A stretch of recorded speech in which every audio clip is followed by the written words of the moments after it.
Welcome back to the ship with Darren Smith, and we are live back on Radio Row. And with me, good friend of mine. He is, of course, in the business. His name is Omar Ruiz, and he is a.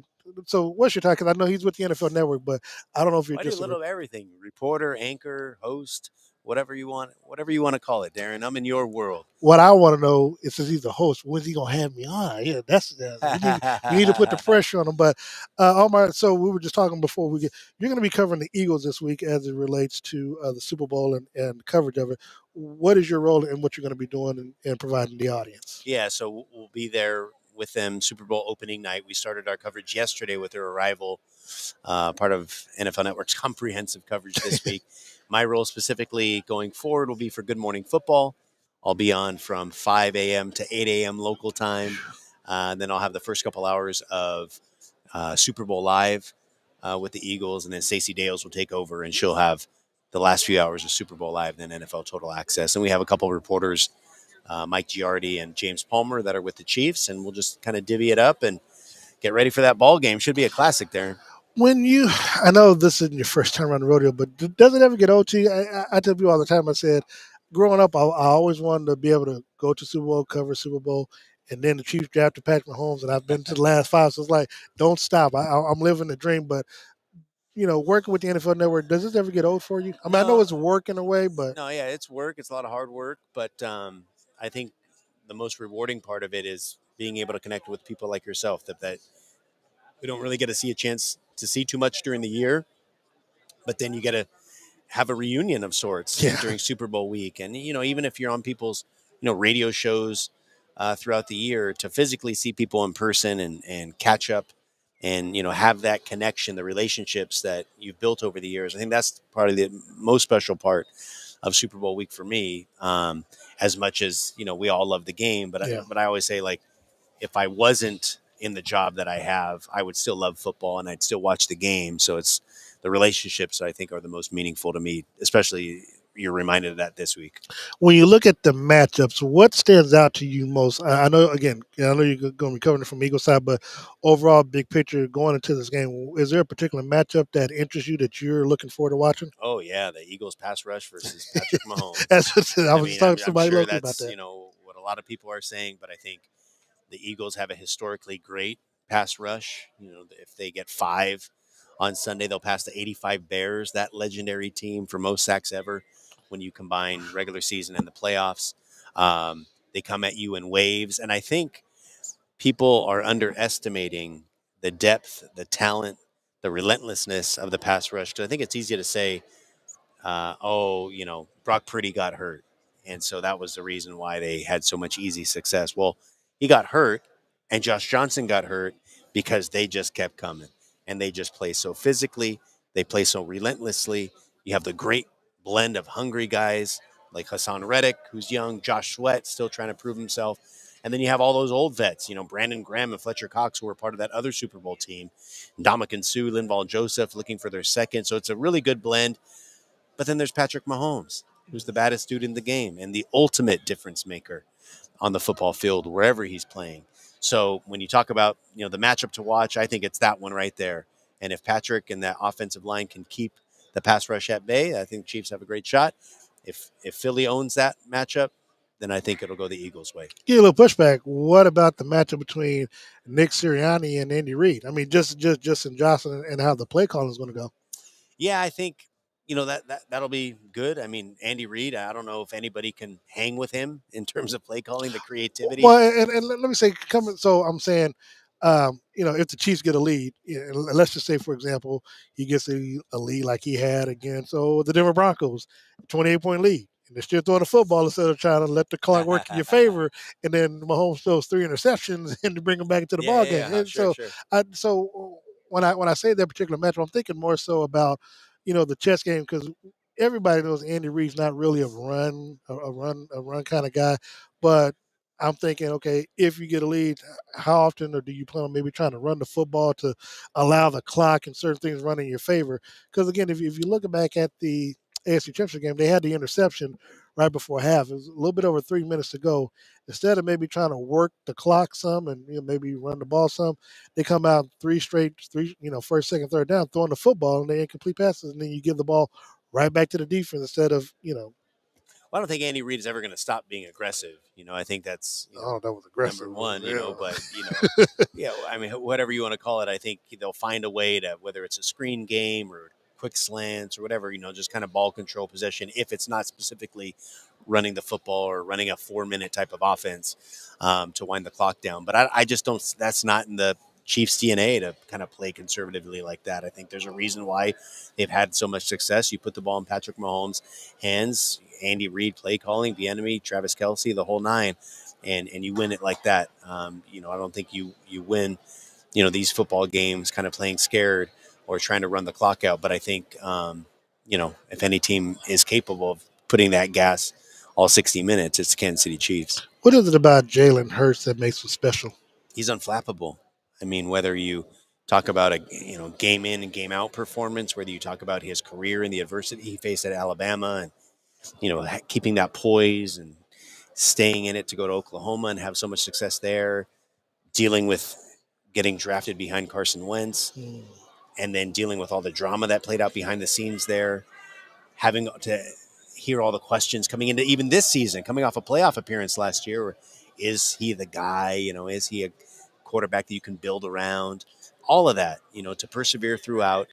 I think his toughness, overcoming adversity has been on display, in addition to his talent. I mean, the guy can play football. He's a great player. I mean, you just see some of those throws so often to A.J. Brown, Devontae Smith.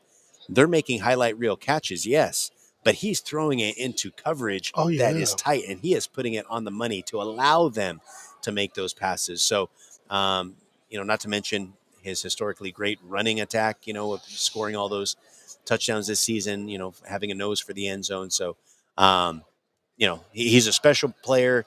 You hear all these, Kelsey and Lane Johnson and Graham and Fletcher Cox, all those guys have been around since 2011, 2010. To hear them speak about how special Jalen Hurts is, barely his third year as a leader, I think says volumes about his character. In your coverage of what you're going to be doing, is there one player that Chiefs fans, Chiefs Kingdom, or one player on the Eagles team that we don't speak a lot of that they should probably be mindful of in this matchup?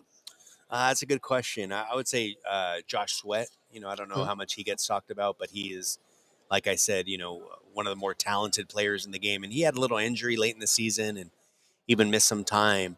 But I think he's had a couple games under his belt now to get healthy. And Hassan Reddick in the NFC Championship game is a player that came on and demonstrated, how disruptive he can be. And obviously he had 16 sacks during the season. So, it wasn't a surprise necessarily in the playoffs. But I think Sweat is a player that can have that type of game that, Fletcher Cox and Brandon Graham, Super Bowl champs, and Ndamukong Suh, Linval Joseph, they were added late to the mix. They also have rings previously. But, someone like Sweat, I think is somebody who can shine in this game that, maybe isn't a household name yet. When you get receivers and players who haven't been to the stage and you wonder whether or not the lights will be too bright, A.J. Brown, and Marquez and Scanlon, Juju Smith-Schuster. How do you think that they'll perform in Sunday's game? I think they'll do well. I mean, I think, that in Kansas City, the expectation is now set that, it's let's go to the Super Bowl every year. And I think that's the expectation they have when you have Patrick Mahomes at quarterback. And so I think from the moment they get there in OTAs and mini camp and training camp, it is all about getting to the Super Bowl and winning it. So I think, yes, they may not have experience actually playing in the game, but I feel, Andy and everybody there has done a great job preparing those guys for these moments. And I don't think it'll be too big for them. I think they'll respond accordingly. And I think they'll play like they have all year. And remember, they've been under pressure. They had to face all training camp, all offseason. How are they going to replace Tyreek Hill? Can they replace Tyreek Hill? And not only did they, but they did so emphatically. They didn't just get by. They had a great season. Patrick Mahomes throwing for all those yards and becoming the MVP favorite that he became was all because of those receivers responded in a big way. So I'm looking forward to seeing that, how they match up with the Philly secondary, because Philly secondary is good. Yeah. There are a bunch of ball hawks back there, Slay and Bradbury and Chauncey Gardner-Johnson. Those guys don't play around, man. They're coming for you. So that's another matchup to watch. I think if I was watching a second matchup, we talked about that pass rush, that would be the one, because a lot of talent on both sides of the ball. And it's interesting. The flip side of it, though, look at the Chiefs defensive backs going up against A.J. Brown and Devontae. I mean, you got, outside of Juan Thornhill, and of course you've got, but L'Jarius Sneed, Trent McDuffie, and they utilize 5, 6 different defensive backs. So you're going to have essentially 3, maybe 4 rookies out there in the defensive backfield trying to guard those players in the tight ends for the Eagles. Yeah, Dallas Goedert, he's a force there at tight end for Philly. Yeah, that could be the story of the game. Is how that young Chiefs secondary contains the Eagles receivers. I'm interested in just getting your thought process on this before I let you go. Brett Veach, and I don't know why I feel like I'm on some sort of crusade to make sure the man gets his credit, but year in and year out, I haven't seen his name even brought up to be executive of the year. And talking to your colleague Jeff Tadir just a few months ago, it's like he got rid of Tyreek. Well, I hate to say it, but they traded Tyreek Hill to the Miami Dolphins. And, people thought that the Chiefs were going to fall off the map. And look, a lot of people were picking, either Cincinnati or Buffalo to represent the AFC. And you look at the Chargers, bringing defensive players in like Khalil Mack and others. You look at, the Raiders bringing in Devontae Adams because they made the playoffs. You look at the Broncos bringing in Russell Wilson. Everything that these other teams were doing to supplant Kansas City, even though Cincinnati would represent the AFC, but they still felt like Kansas City's a team to beat. They went 6-0 in the division. They got the number 1 seed, and here they are in the Super Bowl. And essentially, you bring in the Juju, you bring in the Marquez Valdez-Scantling, you draft all these players, and six of the rookies contributed greatly in their win in the NFC Championship game to get you to a Super Bowl. And now the people about Brett Veach being executive of the year. Are you kind of surprised by that, or? No, and I'll tell you this. Okay. And it's kind of a, maybe a secret in the NFL is that you don't want to be in the executive of the year, coach of the year category, because those are the ones that takes you by surprise. That means the expectation is not for you to win. And I think in the Chiefs' standpoint, the expectation is for them to win. So the expectation that there were a lot of experts this past year that didn't think the Chiefs were even going to make the playoffs, let alone. I don't know if you're an expert if you thought that. Truly, I think shots fired. I think what we're seeing here with the Chiefs is very similar to what we saw with the Patriots in that dynasty, where every year there was some sort of darling in the AFC East. Oh, is this year the Dolphins close the gap? Is this year the Jets make the run? Oh, the Bills, here they come. This is before Josh Allen and all that, but every year it was Tom Brady and it was Bill Belichick, and they'd find a way to win, whether they lose guys to free agency or what. And I think it's a similar thing with Kansas City. Now, you never hear of Bill Belichick being coach of the year in that conversations, because the expectations are for them to win. And I think it's the same thing with Kansas City. And I guarantee you, if you talk to Brett, he doesn't care about that. He'd rather be playing every single year in the AFC Championship game than getting any individual accolades. But he's done a heck of a job. His respect amongst his peers in the NFL is unparalleled, and they'll continue to win as long as him, Andy, Patrick are all on the same page there. Omar Ruiz, this is the man. This is why I got to make sure he comes on the show, because he spits facts and even makes me look at it. Because, again, I don't know if I agree with the last part about just going to Super Bowl, because I think your work should also be recognized as well. Yeah. And because, again, a lot of people say that for you to win now, your quarterback needs to be on a rookie deal and surrounded with talent. Well, here he is, Patrick, in the first year of his contract extension in the back end of the Super Bowl, because of moves that he had to, move around the chess pieces and all the competition that he had. I'm like, I get it. Yes, you want to be in the Super Bowl, which I like to be in the Super Bowl. It's a fair point you're making, because it seems like if a team doesn't win and they have the quarterback on the big contract, he's going to get fired. No, if they don't win, then it's like, because, they don't have a deep enough team because they're paying the quarterback.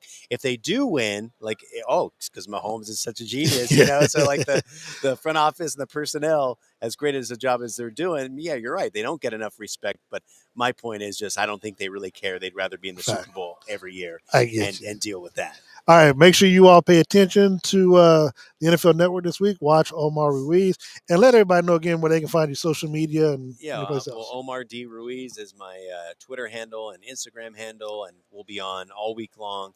Good Morning Football and NFL Network, Super Bowl Live, NFL Network, and Total Access on NFL Network. I have all your coverage here for the Chiefs and the Eagles. The man's going to be on TV more than I will. So, Omar, thank you so very much. To see you, Darren. I appreciate it. We'll be back in just a little bit. KC Cocktail Company is proud to announce their first annual nonprofit giveaway. Paige White and KC Cocktail Company believe in giving back to their community, and they are giving away a $500 bar credit to a deserving Kansas City not-for-profit organization. KC Cocktail Company knows that hosting a gala, fundraiser, donor dinner, or golf tournament can be expensive, so they're donating the bar credit to be used to help raise money toward any event that the nonprofit sees fit. What nonprofit do you love supporting? Here's your chance to help them out even more. Check out the nonprofit page on KC Cocktail's website at www.kc